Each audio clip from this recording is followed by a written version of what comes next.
السلام علیکم dear viewers, آپ کے فیورٹ انفارمیٹو چینل شعور انفو سے میں ہوں شبیر احمد۔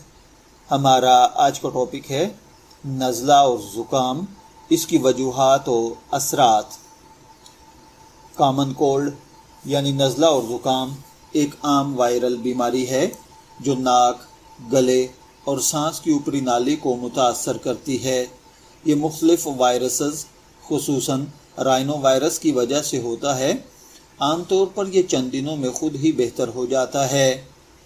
وائرس سے متاثرہ شخص کے کھانسنے یا چھینکنے سے اس کے جراثیم منتقل ہو سکتے ہیں۔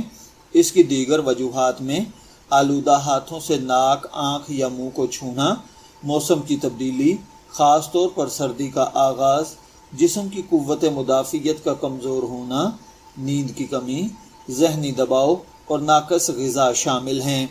اگر بات کی جائے نزلہ زکام کی علامات کی تو ناک بہنا یا بند ہونا، بار بار چھینک آنا، گلے میں خراش یا درد رہنا، ہلکا بخار، کھانسی، سر درد، جسم میں تھکن اور کمزوری ہے۔ اگر نزلہ زکام کے اثرات کی بات کی جائے تو اگرچہ عام طور پر نزلہ زکام اکثر خطرناک نہیں ہوتا، لیکن بعض افراد میں یہ مسائل پیدا کر سکتا ہے۔ روزمرہ کے کاموں میں رکاوٹیں آنا شروع ہو جاتی ہیں، نیند میں خلل پیدا ہو جاتا ہے، بچوں اور بزرگوں میں کمزوری زیادہ ہو جاتی ہے، بعض اوقات کان کی انفیکشن کا خطرہ بھی بڑھ جاتا ہے۔ اگر تیز بخار، سانس لینے میں دشواری، شدید سینے کا درد یا یہ علامات 10 سے 14 دن تک برقرار رہیں تو آپ کو ڈاکٹر کے پاس ضرور جانا چاہیے۔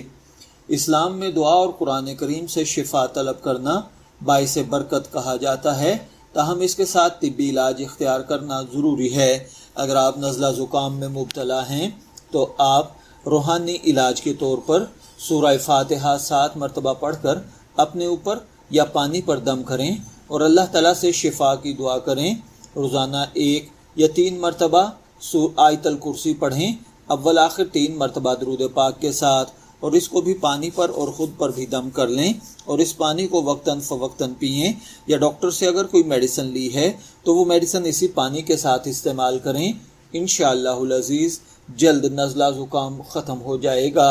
اس کی احتیاطی تدابیر کے طور پر بار بار ہاتھ دھوئیں، پانی اور دیگر مشروبات کو زیادہ استعمال کریں، مناسب آرام کریں، متوازن غذا کھائیں، بیمار افراد سے غیر ضروری قریبی رابطے سے پرہیز کریں، کھانستے یا چیختے وقت منہ اور ناک کو ڈھانپیں۔